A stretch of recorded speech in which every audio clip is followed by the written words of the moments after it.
for some reason, I mean, it really helps them to oppress all the truth, you know. So as much as they can with where it all began, they're going to keep it quiet, you know. And the FBI, Whitney, is so much an evil. I mean, I can't even explain to you how abusive the effing BI is. It's unbelievable to me. I mean, they, first of all, never offered me witness protection. And when I first called them, they knew I was telling. Believe me, they knew they knew everything I was telling them. They already knew because they're in on it. And it was so weird, his reactions when I was talking to him. You know, I called and I got some answer guy, and then he passes me to some guy who's like, when I start talking about Wexner, you know, and I asked the guy, do you have, this is all over the phone in 1996. I said, do you have a file on Les Wexner? And he said, why? And I said, he's the head of the snake in this, in America. And I don't even know I was intuiting this. Just, and also, I think it's common sense when you see all the stuff I saw going on. And anyway, when I said that to him, he said, yeah, I don't know, maybe we do. And I said, well, these people are using child pornography, and they've stolen photographs of my sisters. That right there would have been life in prison for Jeffrey and Ghislaine. I still have the envelopes with their touch DNA and fingerprints on them, and the FBI will not take them from me. They never would. They would never take the envelopes that they stole.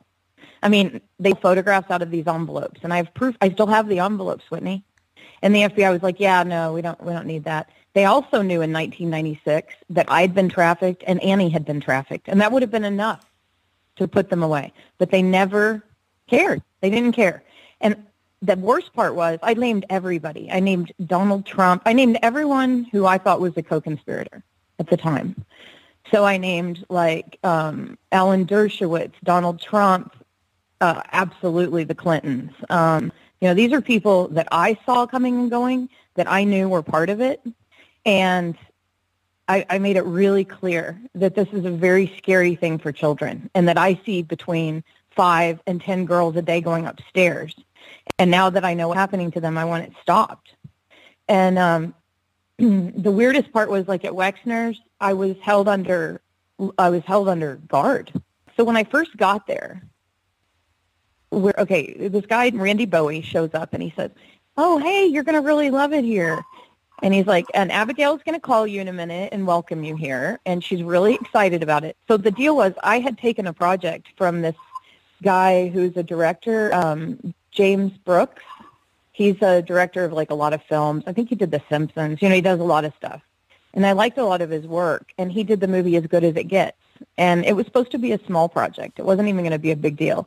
And so he had asked Eric Fischel to do the paintings for the movie. And Eric Fischel said, you know what? I have someone that I'm too busy right now, but I know someone who would love that opportunity. And he handed it to me. And I talked to James Brooks on the phone, and he said, okay, I'm going to take a look at your work, then we'll decide. He picked me.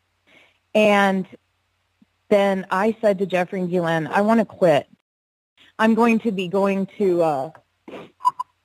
doing these paintings for this movie. And they said, no, you can't quit. You can't quit.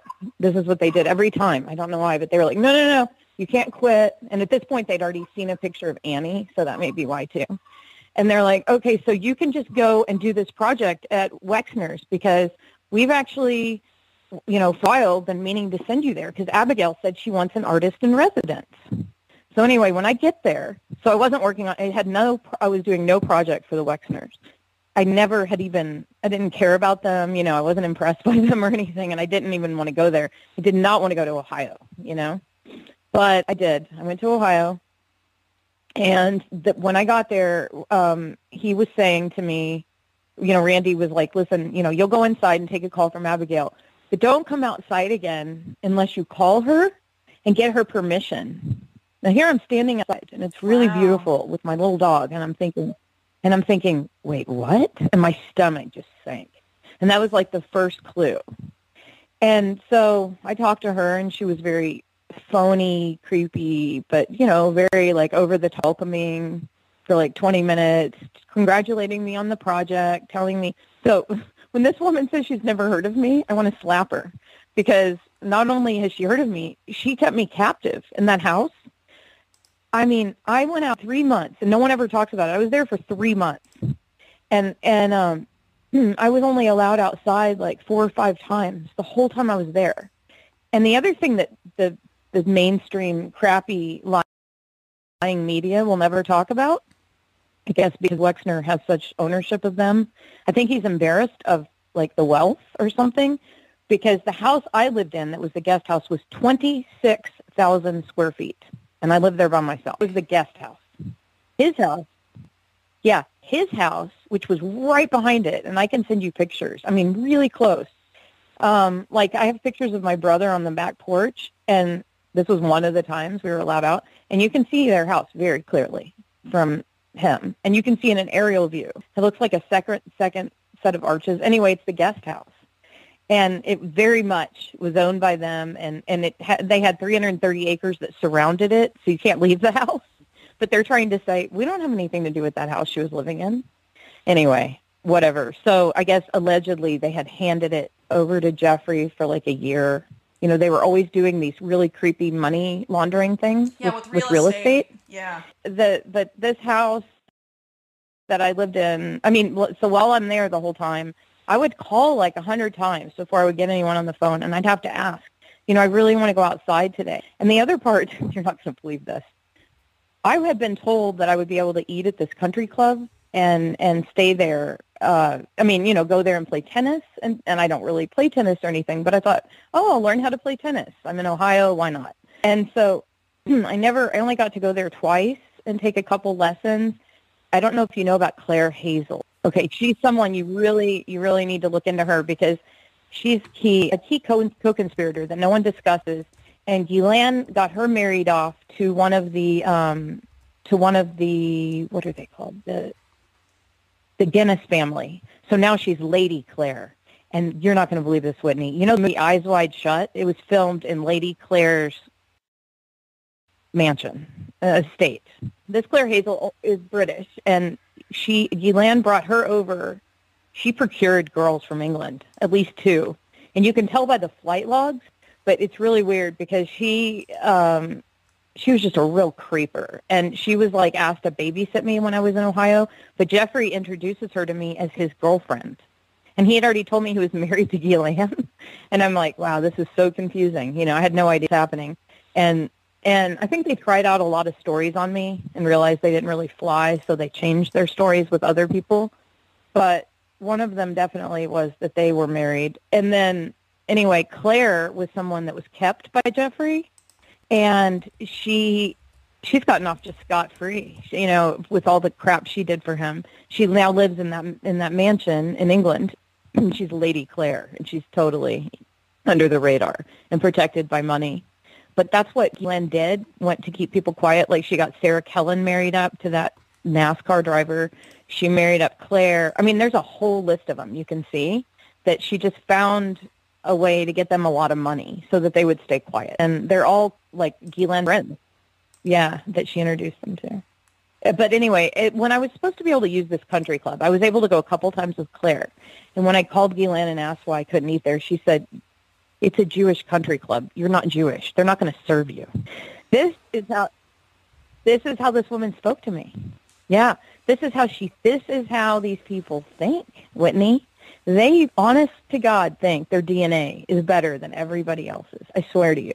It was a theme all the time with them, with Eileen Guggenheim, with Jeffrey Epstein, with Ghislaine. It was a theme. You know, Jeffrey was a lot less horrible than Ghislaine as far as a human being, like just being around her, because she was raping just as many children. Yeah, she used to be very smart, and now she's become like a decrepit intellect. I mean, she's not an intellect. She used to be an intellectual, I swear. And she was fascinating to talk to. And I don't know what she's consuming, but it's not helping her, because she's just absolutely, I don't know if she's drunk now or something, but she's not smart. I saw a lecture she gave at the UN, and it was just so dumbed down. It was not who I knew, you know, maybe drugs or something. Ghislaine and Jeffrey made me get a driver's license, because they wanted me to come pick them up. They visited like 3 or 4 times, you know. It was only the last time they assaulted me. But the first few times they visited, they were like with Claire, and, you know, every time they were meeting with Wexner. And that's how I knew Wexner was there when I was assaulted, and so was Abigail, because they had just met with him that evening at the house and then walked back. And but the whole time I was there, I lost 20 pounds. I was very small anyway, but I lost 20 pounds because I wasn't allowed to go get food, even though I had this driver's license. And Jeffrey had given me his SUV to use while I was there. But I couldn't go outside because, Whitney, there were sharpshooters, and no one discusses this, actual freaking sharpshooters everywhere. And I have a guy that I can connect you with who was Claire Hazel's boyfriend, even though she was dating Jeffrey, who also witnessed the sharpshooters in the bushes, and Claire described it all to him. So I'm very, very angry that they've gotten away with this, because this guy, Randy Bowie, is now Will Smith's bodyguard. Now, guess how I found this out? Jada Pinkett Smith wanted to interview me when all this broke. So she calls me, and it's her manager or whatever is talking to me, but she's there, and Jada Pinkett Smith is like, oh, tell us everything. And I'm like, well, the thing that happened that made me sick was this guy named Randy Bowie. We just found out his name was the one who held me against my will for 12 hours, bruised me up, and threatened my life, and I was convinced I was going to be dead. So he held onto my arm, and I had bruises like you would not believe. Yeah. Oh, no, he physically restrained me. And this guy is so violent and huge, and the thing I didn't tell you about him is when he introduced himself, right when I got to the estate, he said, hi, I'm Randy Bowie. I was Special Forces. I'm Les Wexner's right-hand man. Okay, he introduced himself that way. He says so Jada Pinkett Smith people, I never hear from them again. I'm like, that's really weird. So then I get this threat letter from Randy Bowie through Wexner's attorney saying, you liar, you blah, blah, blah. If you continue to defame, we're going to sue you. Of course they can't, because I'm telling the truth, and they know it. And I'm going to sue them to death if they ever make any public statement about me, which I just wish they would. Because I have all this medical stuff. I'm like, oh, I'd love to be able to pay for it, But anyway, so Randy Bowie is such a scumbag. And in this letter, he's Will Smith's bodyguard, right?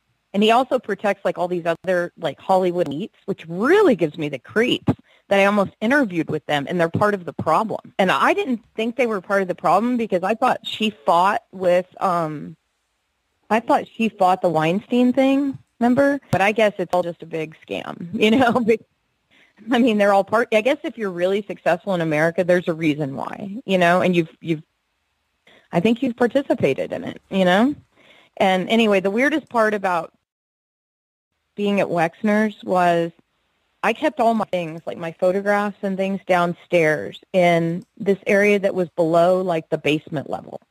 It wasn't the basement because they had a basement. It was, below that, and there was a sauna in that room, a huge sauna, and then they had, a vault, and then they had a door to an underground tunnel. And the only way I knew it was an underground tunnel was because their maid told me. I said, what is this door? Because I used to keep everything down there. And she said, oh, that's the tunnel that leads to the main house. I'm like, well, that's weird. Why would they do that? And she said, oh, you don't know? And I said, no. And she said, there's a giant 10,000 square foot floor that raises up when someone goes through that tunnel. And then they can enter the room secretly, go in, and then no one ever sees them. The floor raises up. She said it's 10,000 square feet.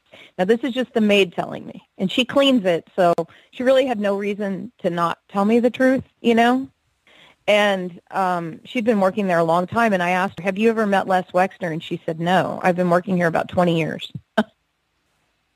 I mean, here's the thing. I lived there for 3 months, and I never once saw him. I saw Abigail on her horses, go out to get her horses. I could just see her and go out, but I never once saw him. And that's why I called him the Wizard of Oz, because he was controlling everything, but no one ever saw the guy. I mean, nobody saw him except Randy Bowie was the only one who admitted to knowing him. But the other people that I would meet on the estate, they were like, no, we've never met him. We've never seen him. And Claire Hazel's boyfriend, I asked him, and he said, no, I never saw him. He saw Guylaine calling Claire all the time, giving her orders. And then he also had, I'll let him tell you, but it was pretty interesting. He had some good insight. But anyway, basically, this downstairs where I would sauna and everything is where I kept the photographs.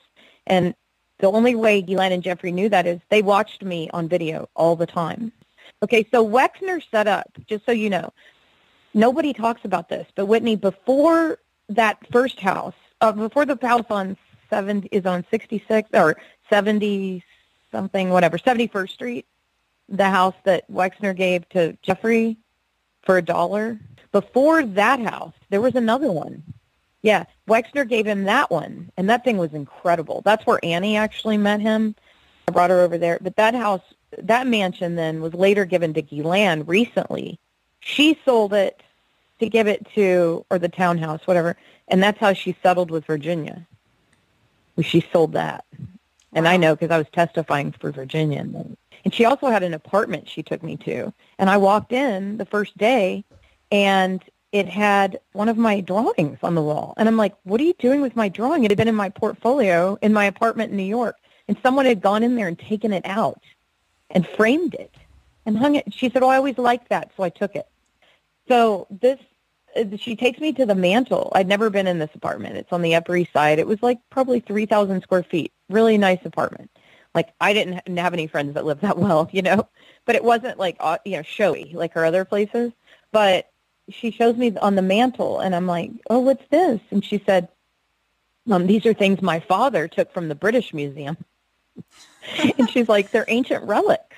And I'm like, did she just say that? See, I could never repeat things to people because they think I was lying or something. And I'm like, what do you mean he took them? And she's like, he took them. He liked them. And she's like, this is an ancient Peruvian relic, and she's showing me the stuff that was 22 karat gold that had been taken from graves, but out of the British Museum. I'm like, this is not good. And then she showed me all the royals. Like, she had about like 12 photo albums of growing up with the royals. Everyone thinks that they met at Oxford. No, they did not. Yeah. Well, she also knew Fergie like a long, long time ago, because I saw pictures of her super young with Fergie before she was ever married to Prince Andrew.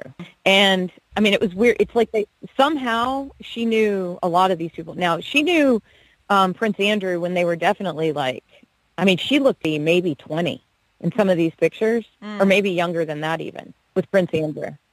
And so I can date some of it by telling you that some of the photographs where they're all super young, they were making fun. I'm not kidding you. The pictures of Diana when she was just dating the prince, and Diana's in the corner crying in some of these pictures, and Ghislaine's like, look there, we made her cry. Isn't that funny? We hated Diana. That's what she said. And I was like, oh, my God, that's horrible.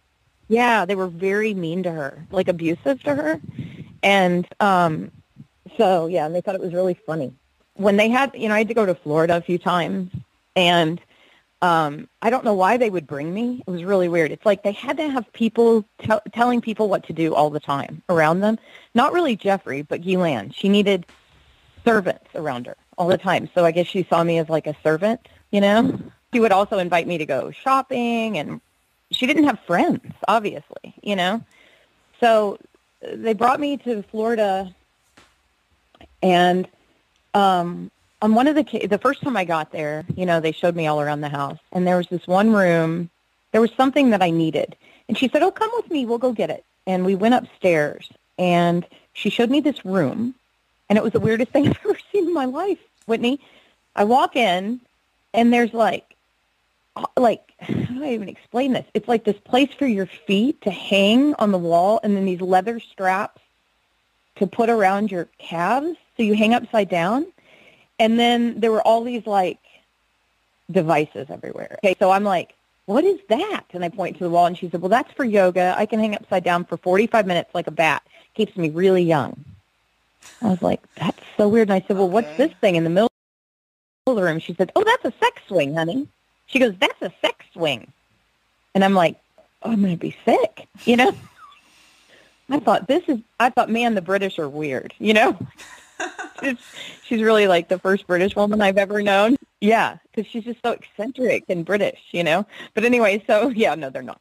But so the other weird thing about that house, which was very disturbing to me, thinking about children going in now that I think about it, because you think about this, when I was going to that house, those little girls weren't even, they were in diapers, the ones that were raped in Florida. They weren't even born, and they were 3. Like, Virginia was just a few years old when I was going down there. And everything that I told the FBI and that they knew to be factual, they ignored. And then let all those little girls, so that's the part of it that I think has made me sick, like have cancer, other than Randy Bowie. I think it's that fact that they are not, that the FBI was in on it. And I honestly, after this experience, I think the FBI was created to protect these people. So basically, when I told them everything, I was on the phone for 45 minutes with my first report, right after talking to the NYPD. As we're getting off the phone, he says, "Don't tell anybody." Wow. Who says that to someone? And not only that, I had asked, "Are you going to do anything to protect me or anything?" And they said, no. Okay, so then 10 years later, they come to me in North Carolina. And I'll tell you about this one woman, Nesbitt Kirkendall. I don't know if you know anything about her, but she was a serious hero in this. She really, really wanted to get Epstein. And she was my agent. And now they think that she might be in witness protection because no one can get in touch with her, but she's still with the FBI, but no one can find her. And Brad Edwards, like every time he would find her house, they'd say she moved out in the middle of the night, like 7 different times. So he's never been able to talk to her. I've talked to her a few times, and Nesbitt was amazing. She's like a superhero, Whitney. You would love her. She's brilliant, and she really, really, really cared. And she knew that children were being harmed, and it was killing her because she has children. And she said, "I tell you what, we're going to get him, Maria. I promise you." And she was just the coolest lady in the world. I believed her, and she believed it, right? And she was a champion for this. She had worked on it for years. So then when she came to me, I said, "Oh, God, is this about my student loans?" But after all this, I asked, okay, so they wanted me to testify in Florida and Annie to testify in Florida. And they said, we can't offer any of the victims witness protection. And then Acosta made sure that everything was, ruined. And I got a call from Nesbitt, and she was crying, and I didn't even understand what she said. And she was talking about they'd lost, and I didn't understand. So no one ever said, "Hey, by the way, Epstein they let him off." No one ever said that to Annie and I. So we were still waiting to testify until 5 years ago. We're like, "Do you think we're going to go testify in Florida soon?" No one ever communicated with us. Okay, so they swept Nesbitt away. They took her off because they didn't want this solved, right? So they got rid of her on the case after all the years of work she'd dedicated herself to this.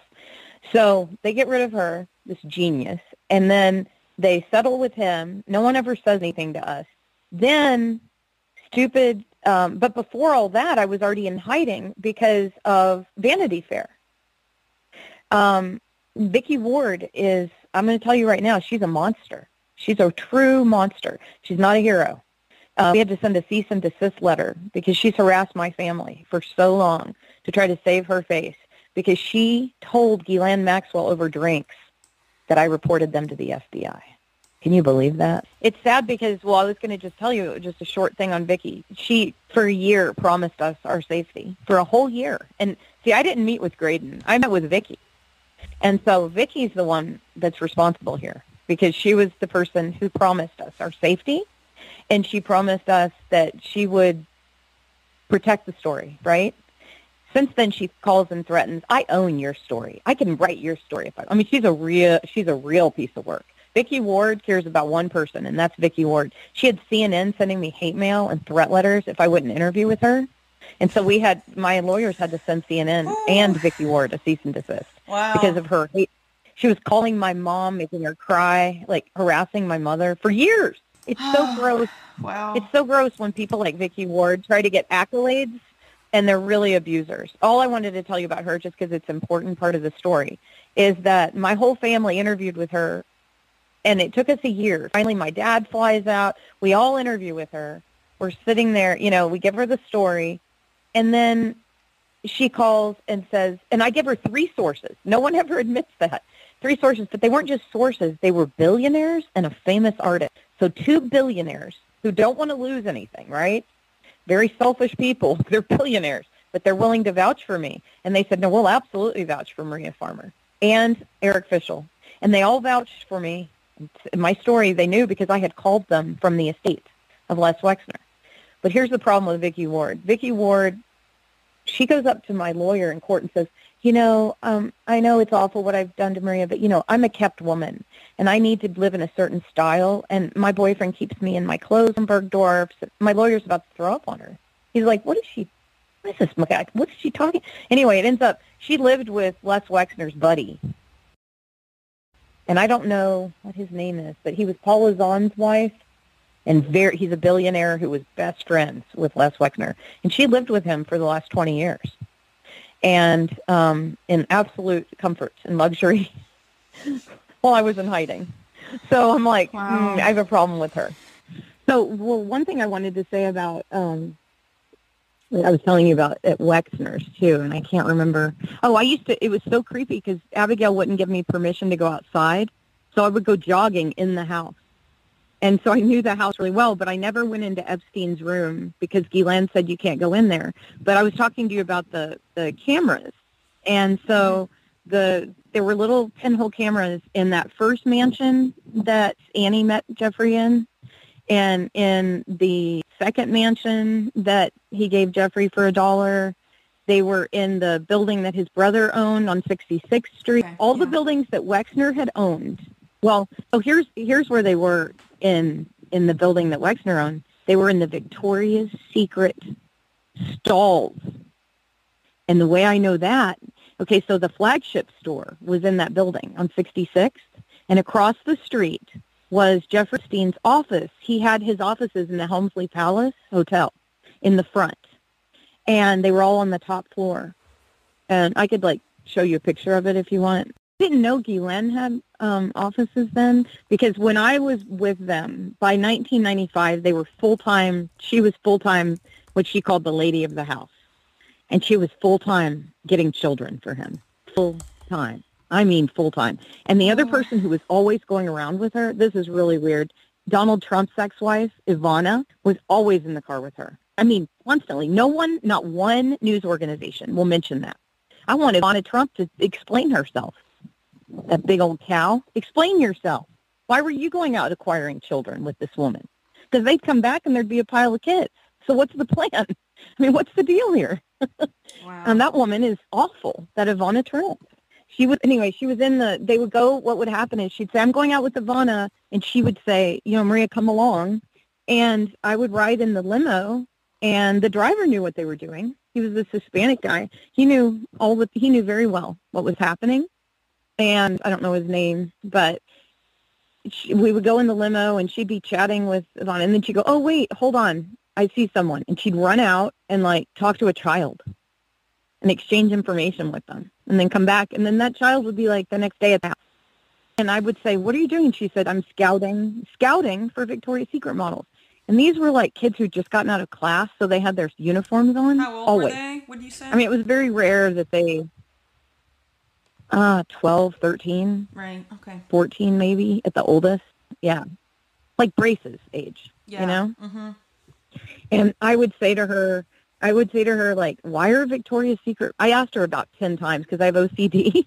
And if I don't understand something, I'll just keep asking it. And so I would say to her, why are their children modeling for Victoria's Secret? They don't even have breasts, And she's like, oh, no, we need nubiles for Victoria's Secret. We need that was the word she used constantly, nubile. And I admit that I didn't know what it was, so I looked it up and I was like, that's kind of gross. Why do they have to just have started their period to model? Yeah. Whitney, I've got to tell you something. This is why I've been dying to tell you. There are only 30 women that have come forward. 30.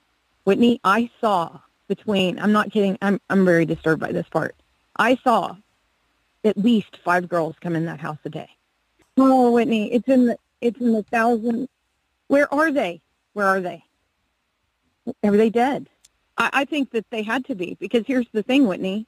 Brad said he knows of 500 just in Florida. We can't find them. Where are they? I was there a year, and I saw thousands of little girls, it was so exhausting, Whitney, They were in his offices. There were just constantly little girls there, constantly. And I remember one of the reasons I quit, I said, I am tired of dealing with the number of people coming and going. You know, I'm just tired of, and that sounds horrible now, but I didn't understand what was happening entirely. I just knew it was weird.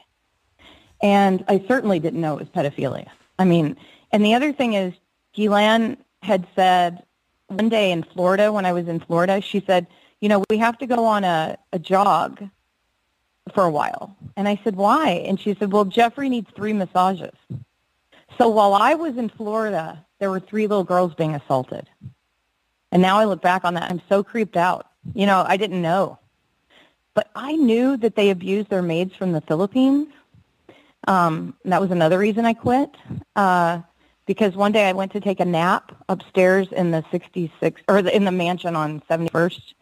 And, you know, I worked the door, like signing people in, and there was no one coming in that day. And so I went and took a nap.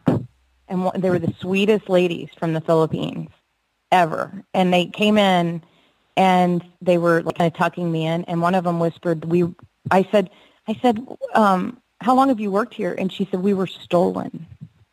I'm like, what does that mean? They were stolen. They were trafficked. And they had women from the Philippines in Florida and in New York and in the house on in the ranch.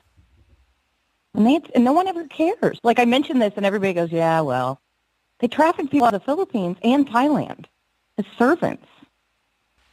The worst part of it all was just being at Wexner's. And for me, the very worst part was when, after I was assaulted, I called a bunch of people. I called everyone I knew. I called Eileen Guggenheim. She was the dean of students of my graduate school. And I told her what happened. And she said, I think Annie might be dead. This is horrible. I thought my sister had been murdered. And she said, well, you must have done something wrong. That's what Eileen Guggenheim, I hope you make that quote in your book. She said, well, you must have really done something wrong. That woman hung up on me after that. And the only time I saw her after that was, so I'd just gotten out of graduate school, you know, the dean. She's still the president of the board. The year before that, Eileen Guggenheim called me and said, hey, Maria, I need you to move to London. I was visiting my family at home in Arizona. She goes, I need you to move to London and go to live with Cy Twombly. You're going to be his lover. So he's going to call you right now. I didn't even get a word out. I had a boyfriend, Whitney. I'm like, what is going on? And I'm not like a loose person, you know. It's so strange. So this man calls me. He's dead now, but he calls me from London, this weirdo, and he's like, so Eileen Guggenheim told me that you would be willing to come here and you'll be my life partner. And I'm like, no, I will not. I mean, I hung up on the man. He's like he's a very famous artist. I don't know. I'd never heard of him. But I looked him up afterwards, and I was like, God, that is the creepiest thing I've ever heard. She's a pimp. She tried to pimp me to a man named David Schaefer. She tried to pimp me to, have you heard of John Paulson, JP? Yeah, he was the 2008, he's the only one who benefited. He and Alan Greenspan were buddies, you know. But JP was a good friend of mine, and I met him through Eileen because she tried to push him on me, but instead he helped me start a company, and he was actually very honorable. But then I found out he created the financial crisis. I'm like, oh, crap, he's not that great. But that was like my one nice acquaintance at the academy. But she tried to pimp me to all these people while I was a student. So here's the thing. There's a guy that, and I'm only telling you this very quickly because it's so disturbing. She sent me, there was a Halloween party the first night at the New York Academy, first year I was there. And she said, hey, will you go across the street and get Christian Vincent? He's an artist that lives across the street. And I'm like, okay. She said, we can't reach him. Go over there and get him. And we had been to his apartment before because Eileen had taken me there to see his art. So I ring the doorbell, and he was waiting for me. And he tried to rape me, Whitney. He shoved me onto the sofa and suffocated my face with his mouth. And he had like 17 locks on his door. And luckily he got a call, and I disassembled some of these locks. Anyway, I told Eric Fischel all about this the next day. And they fired the woman who sent me over there. But Eileen was never held accountable. She's just unscathed by all of it. And the reason I worked for Jeffrey Epstein at all was because Eileen's sister is married to Burt Fields, I had worked for Eileen's sister, and she was abusing me. I mean, like literally abusing me, Whitney. It sounds so embarrassing that I put up with this, but I needed money so badly. And it was my first week out of grad school. And Eileen said, my sister needs help moving. So I went there and I did all of her, like cleaning her toilets, packing her things, moving, while she laid around on the phone complaining about her millions, literally. Like, Bert only made $4 million this year. We're going to starve. And I'm lying there, sitting there cleaning. And then she flipped out on me because I went to go get some watermelon from the deli, and I was eating it in an empty room. And Bert walked in when she was verbally assaulting me. Like, I've never, other than Guylaine, I've never been spoken to like that. I mean, like blood-curdling screaming. And so Bert walked me out, and he said, you don't need to deal with that bitch. That was his wife.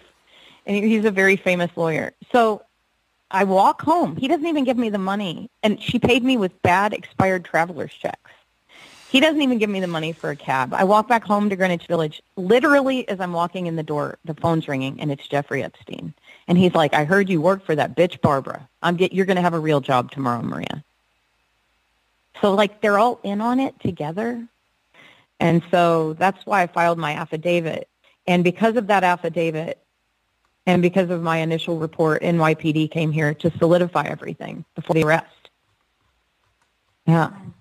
And they, I guess, you know, they had talked to all the women. They had talked to all the women who are now women, but they were children at the time. And there was one girl who had just such a solid case that they were able to hand that to FBI to say, okay, follow this. But, you know, the FBI has done nothing with it. And I can tell you right now, 100%, Whitney, I knew that man. He would have never in a trillion years taken his own life. And I also know he was an asset. And he's the kind of person, Epstein said this to me one time. He pulled me aside. And I mean, I spent a lot of time around them, you know, so I observed them. And he was a total, like, he was the opposite of Glenn. He was someone who really enjoyed, like, game playing and, like, making people laugh and surprising people, like, shocking people a lot. But so he would say really weird things. But one day he pulled me aside and he said, Maria, look at this. You see all this? And I'm like, what? And he said, this room, all these decorators coming and going and all this stuff all this artwork and this beautiful furniture. You see it all? I said, yeah. And he said, I got it for $1.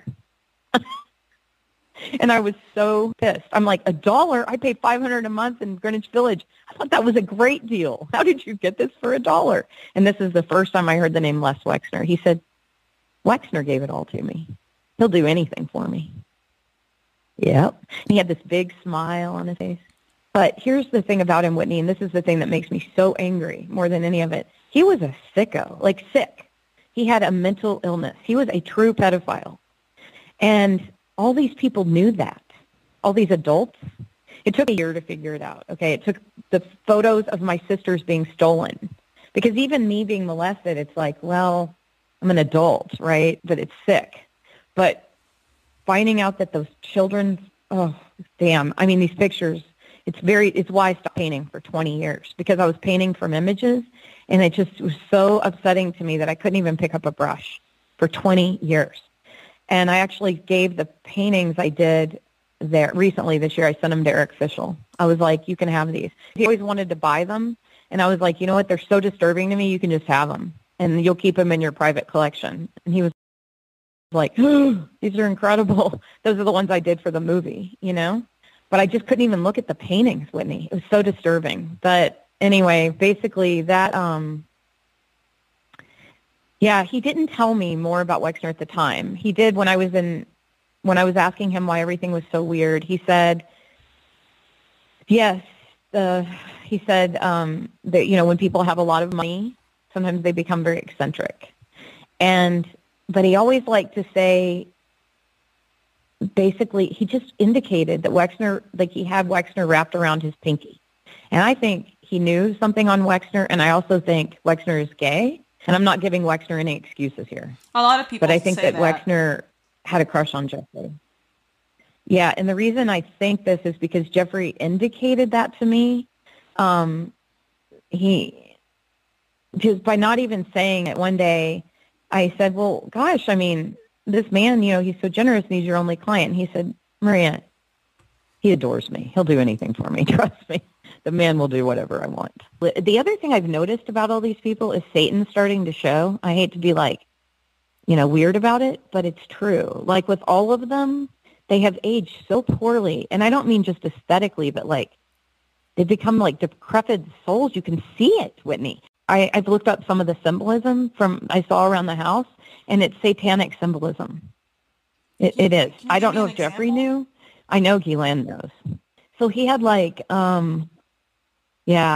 had this thing, and it ends up it's like Baphomet, but it was like a symbol of this. And I actually sent it to a friend of mine. I was like, what? Because I recognized it from something I'd seen at Jeffrey's.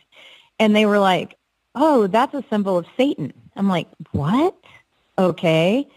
So, I just remember seeing in his place, he had this, and I don't know if it was Wexner did it first, but they would engrave things into the limestone, right? And so it's engraved in his place in New Mexico as well. These symbols, and they're satanic symbols.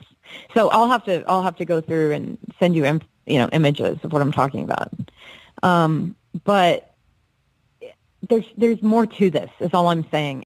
But I'm telling you, when you're around these people, there is something completely off and different about this one group, to the point where I was actually glad I was in hiding in obscure hillbilly towns.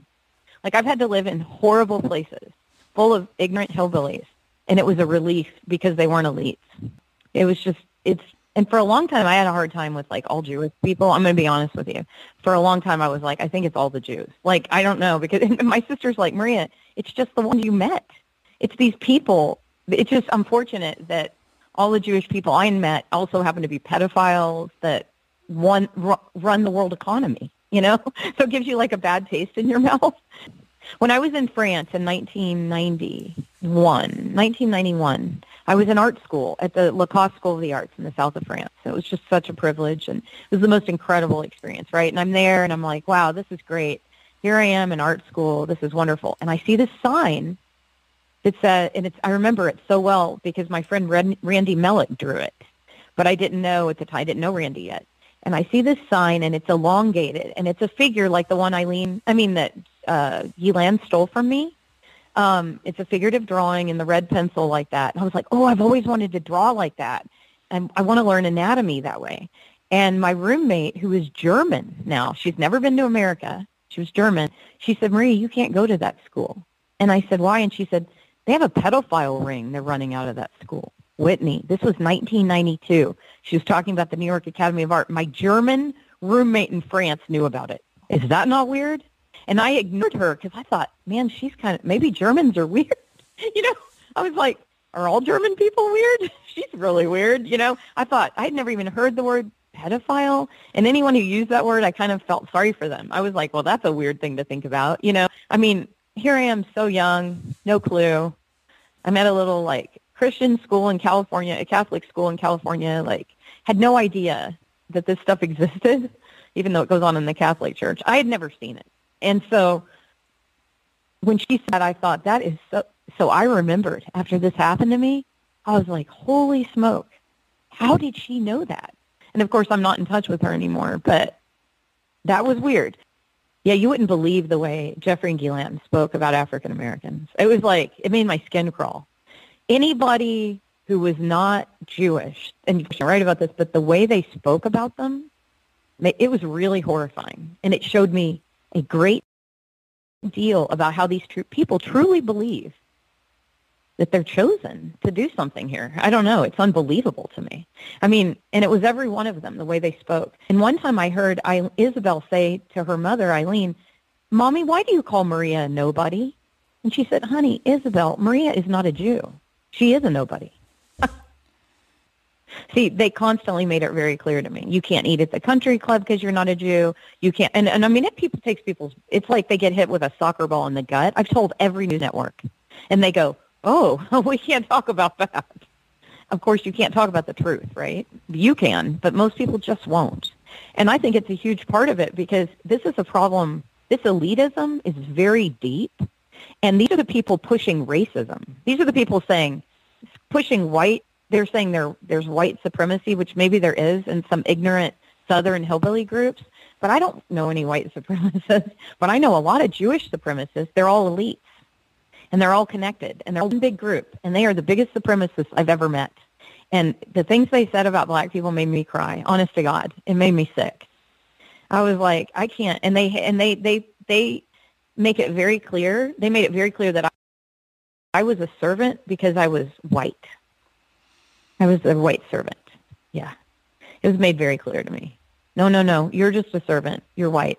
Another thing I wanted to tell you is when I first got the job with Epstein, the day following when I had to walk home from Barbara Guggenheim's, and Epstein called me. He asked me to meet him at his office the next morning. So the first morning I went in there, I'll never forget. He had all these, it looked like a real office, right? You walk in and there are all these people like secretaries working, answering phones, all this stuff. And Katie Ford and Andre Belotz were in there.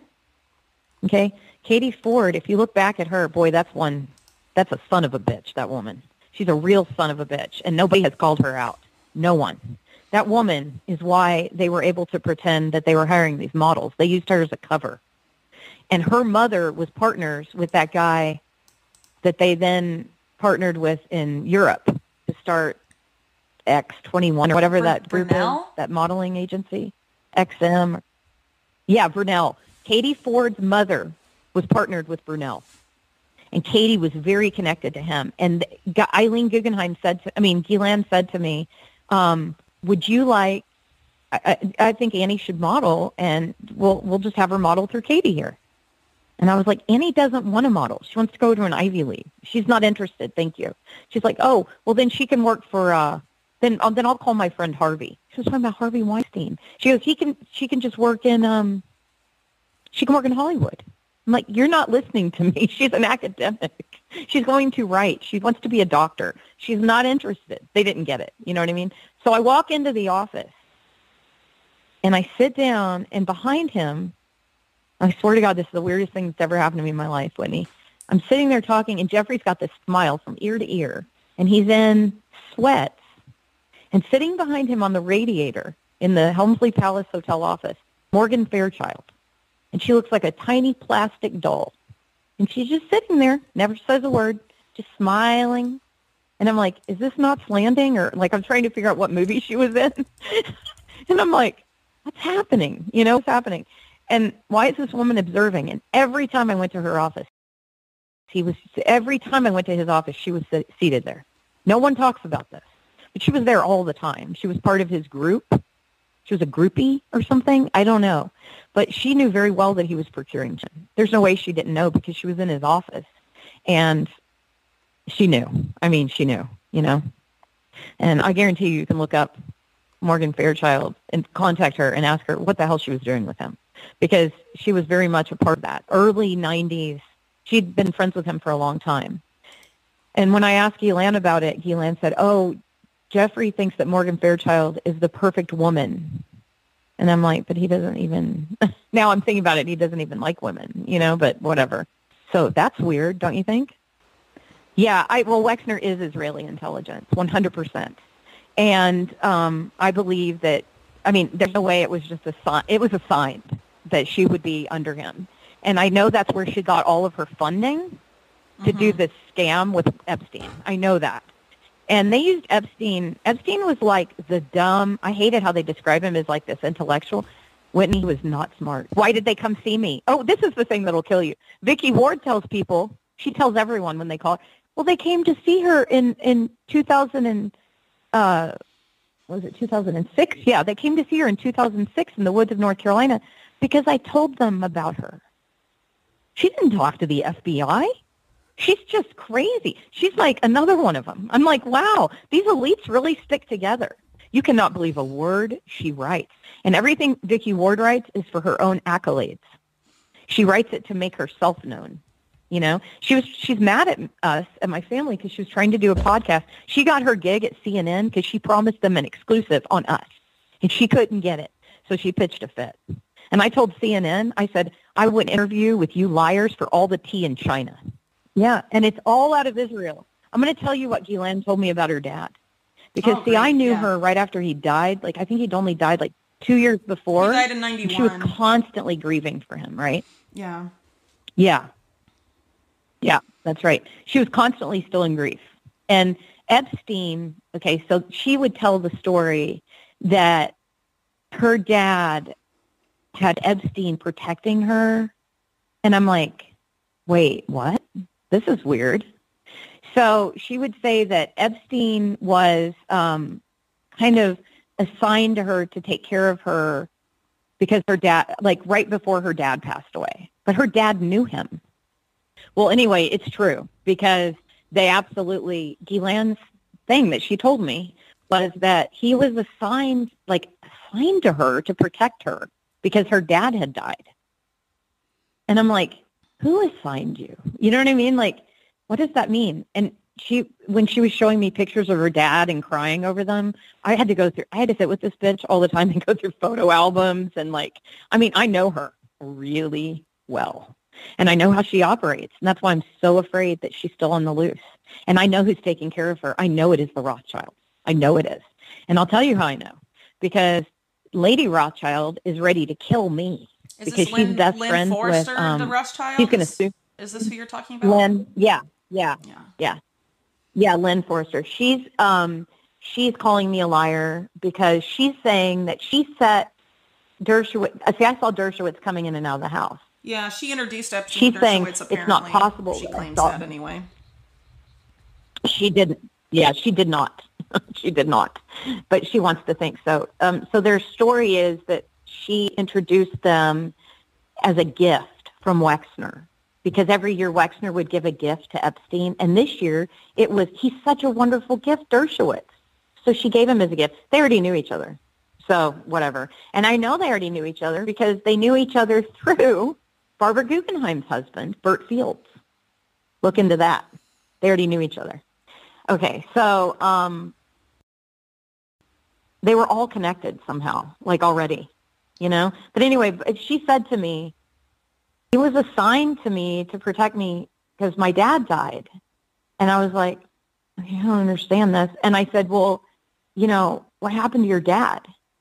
And I'll never forget this. So I'm going to curse or whatever. I'm using a gross word that Ghislaine used. She said, those cunts pushed him. And I thought she said off the baby Ghislaine. So for years I thought it was the lady Ghislaine.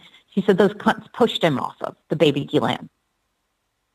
And I was like, I don't even know what that means, but okay. I'm just looking through albums trying to be empathetic with my employer. It was the most awkward time. And I'm like, okay, well, and then she says to me, my dad was a very powerful man and, he was very important. She said, Maria, you don't understand. And then she's showing me who she grew up with and how powerful he was and how much money they had. And then she goes on to tell me, she said, Maria, and this is true. She said, and she showed me, she had passports. Get this. I don't know how this is legal.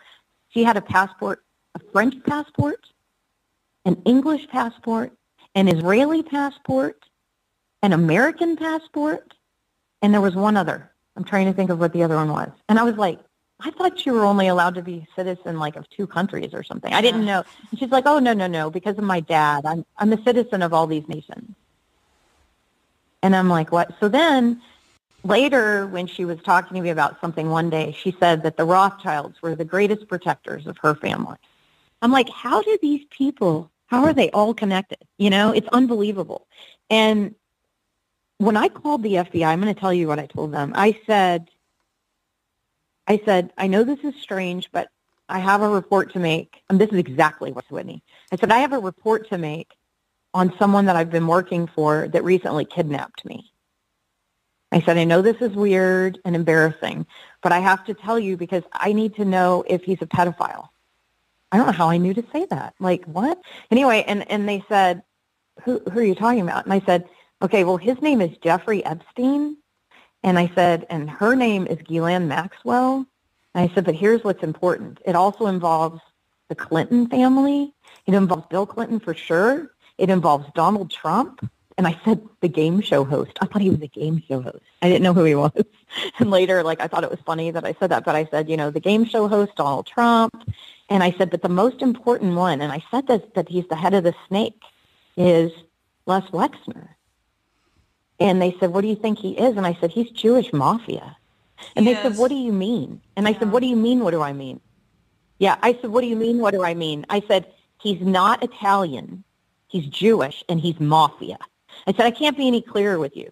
And they said, how do you know he's Jewish mafia? And then I went on to list everything that I'd seen. So one of the things that made me think it was all the passports.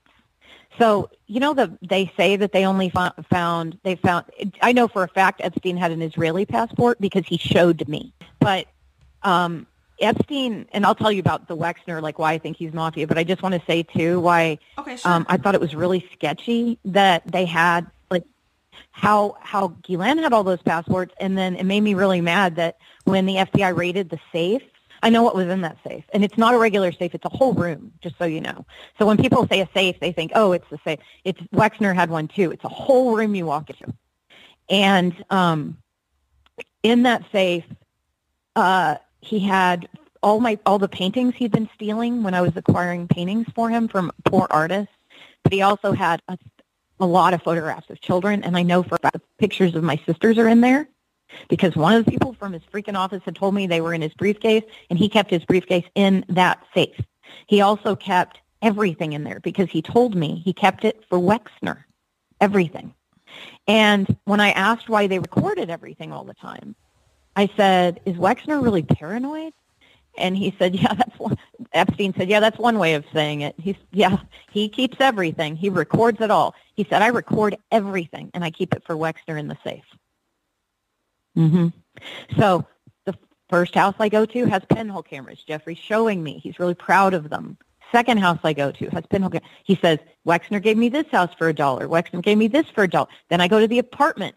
Okay, so the way I found out that they had pinhole cameras in the Victoria's Secret dressing rooms in the 66th Street building, which was the flagship store, is that Jeffrey sends me over there. This is so gross, and I can't even believe I'm with him, so that, The other thing about Wexner is, I'm sure you know this, but this is something I noticed when Jim and I drove through, Ohio. As soon as you cross into Ohio from Kentucky or wherever, you get the first building you see is the Abigail Wexner Center for Women. I thought I was going to die. I was like, you got to be kidding me. And then their buildings dot the whole state. So no matter where you are, you see Wexner this, Wexner that. But then when you go to the bathroom, especially as you get close to Columbus, there's human trafficking signs everywhere, Whitney, everywhere. So when you go to the bathroom in Columbus, on the door it says, do not speak to anyone, do not walk with anyone, go back to your car. I mean, there's instructions on how to not be trafficked. And I'm sorry, I don't believe in coincidences at all. I don't believe in them. And years ago, when I was in hiding, I was listening to this show, and it said, did you know that all human trafficking begins and ends in Columbus, Ohio? Isn't that interesting? And I'm like, what? So human trafficking from the United States, even if they get the kid from Phoenix, before they take him to Mexico, they go to Columbus. What are the chances? Now, it's not the number one, LA is the number one center for human trafficking now, but at the time it was Columbus, and it's still Columbus is number 3. It's not the third biggest city, and it's also the place where they all go. They all go to there before they leave the country or go to wherever they're going. They go to Columbus first. Why? Why do they take everyone to Columbus first? According to the maid, Wexner was gay, for sure. Well, Chef Andy said he and Jeffrey were definitely getting it on. And I believe him. So, and I don't think it was because Jeffrey wanted to. I think Jeffrey just did his bidding for Wexner in whatever way he wanted. I think Jeffrey did whatever Wexner wanted. And he provided Wexner not only with boys, but with girls. And there are rumors at the university that Claire's boyfriend had said, but I had heard from other people that at the university he would have parties. So you know that floor that would raise up? He would have parties And that would become like a dance floor thing, and he'd have all these boys from school, from university come. Just boys. He only wanted boys. So Jeffrey and Ghislaine, they were at the estate. You know, they came like 3 times to visit Wexner while I was there. And they would go meet with him, and then they'd come back. And Ghislaine said they were working on all these Israeli charities for students and for, Jewish people. And I remember thinking, oh, that's weird. And she was like, you don't understand our loyalty to Israel, Maria. You don't understand our loyalty. She's like, unless you're a dual citizen, you just don't get it. She's like, your people could never understand. She would say, my people, your people, the chosen ones, all that bullshit. And I'm just like, let me tell you something. If I walk out of here not, at all racist, it's a freaking miracle, because I'm still, I struggle every day with it. I'm like, oh, I was so abused. It just, I guess it could have happened from any group, but because they're the ones that happen to control the world, it's hard. It's really hard. Like this specific group, of elites. Really hard to not just hate them. But it was the Eileen Guggenheim thing and the Ghislaine, all of that really soured me on on religion in general, if you want to know the truth. Like religion being used against people, and just all of it was just really, it soured me. And I don't totally trust people. Even though I have friends that are Jewish, like I still have trust issues and it's so unfair to them. I know it's unfair, but I was scalded by the hot water. I just can't stick my hand back. I'm just being honest. I'm like a really honest person, Whitney. And so most people won't ever talk about that stuff. And I'm not. And the other thing that pisses me off is this whole anti-Semitic BS, because they called Bernie Sanders anti-Semitic. Yes, she said about her dad's funeral too. She told me, she said he was such an important person for Israel that they gave him a state funeral. And she went on and on and on about his funeral ceremony. And she showed me pictures of like what a big deal it was. And she said they murdered him, that Israel murdered him. She said the CUNPs murdered him, as she's telling me about this. So, like, she's saying Israel murdered their assets. I don't know. That's what she believed. And, yeah. I was the only, like, non-Jewish employee. That was the other thing. They wouldn't have people around that weren't Jewish. It was really weird. Like, they go to, the only people, now, of course, all the people they raped were never Jewish. That was like another rule, I think. I mean, maybe it wasn't a rule, but it seemed to be. But the children were never Jewish, just the employees, and like a lot of like Leslie Groff and those people, that they had around were usually like they trusted each other, but they don't trust people outside their network. So it's not just that they're Jewish, it's that they're connected. So I know that they discussed Bill Gates. I heard his name come up between Epstein and Ghislaine. I will guarantee you they knew him. I don't know why they would be discussing him. Back in the 90s, 95. Right. So that's way before 2011. Yeah. No, I heard them very actively talk. And I remember it because I went to school in the Silicon Valley. And, the internet was kind of a new thing a little bit. And I remember thinking, wow, they know the Microsoft guy? Like, I thought that was amazing. I didn't know anything about how disgusting he was. And I just thought he was really an amazing genius. And I just want to know him. Oh, wow, maybe he'll show up sometime. They talked about him like they knew him well. So that was in 1995.